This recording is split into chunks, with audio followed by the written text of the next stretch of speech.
I had a layover about 8 hours. I'd never been to New York, so I figured it was a great time to go to the city. And Trump was speaking that day, so I used my party status as a member of the Texas Republican Party to kind of edge my way in and see him. So, I mean, I'm pretty conservative on a lot of issues. I mean, I was a libertarian for a while. Like 2012, I voted for Ron Paul because I just couldn't stand Mitt Romney. I didn't support Trump in the primary. I supported Rand Paul, and I was really hesitant. I was almost going to vote for Gary Johnson, and Gary Johnson was like, "What is Aleppo?" And he was just kind of a moron. So I just kind of stuck my finger in my mouth and just bit down real hard and voted. Started supporting Trump.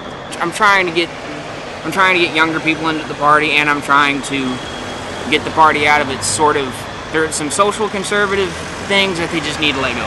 Like I'm an atheist, and as a Republican atheists are heavily underrepresented.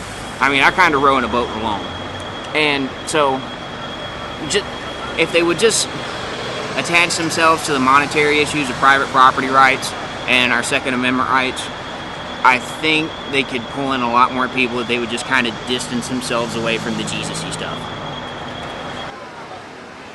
So I took 3 months because I was tired of playing. I just couldn't do it anymore for a while. I put my guitars in my closet, couldn't stand staying in hotels, and got my property out in East Texas, constructed the housing so I could just have a place out in the country when I wanted to zone out. I play in Las Vegas and I do the casinos in Oklahoma, and there's the world's biggest casinos in Oklahoma, as a matter of fact. It's called Windstar World Casino. I wanted to see all the stuff that the Romans built, aqueducts. I loved Roman history. But from here, tomorrow I'm going to Perugia. I performed there twice for the Umbria Jazz Festival. Then I'm going to Florence, and then I'm going to visit my buddy in Russia. So. Oh, in Russia. Mm-hmm. How do you think it will be seen, this hat in Russia? I think they're gonna like it because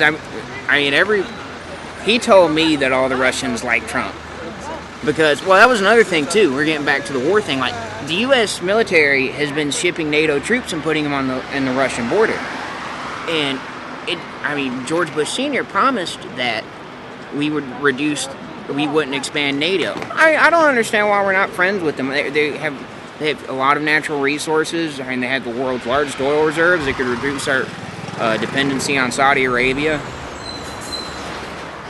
I do think that America is going to have better trade deals, and we're going to regain a lot of our manufacturing base.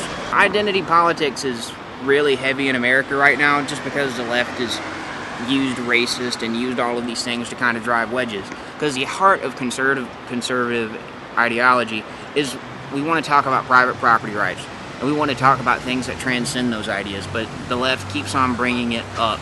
Everything's racist, everything's sexist. I mean, sure, he said some questionable things with the whole grab them by the pussy comment, but the racist thing, you can't broach certain issues like immigration without it being considered. I mean, there's a problem because you have an influx of workers that drive down wages for everybody else.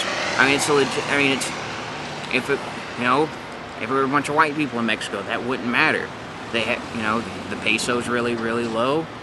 They come and work. They send money back. It takes money out of our money supply.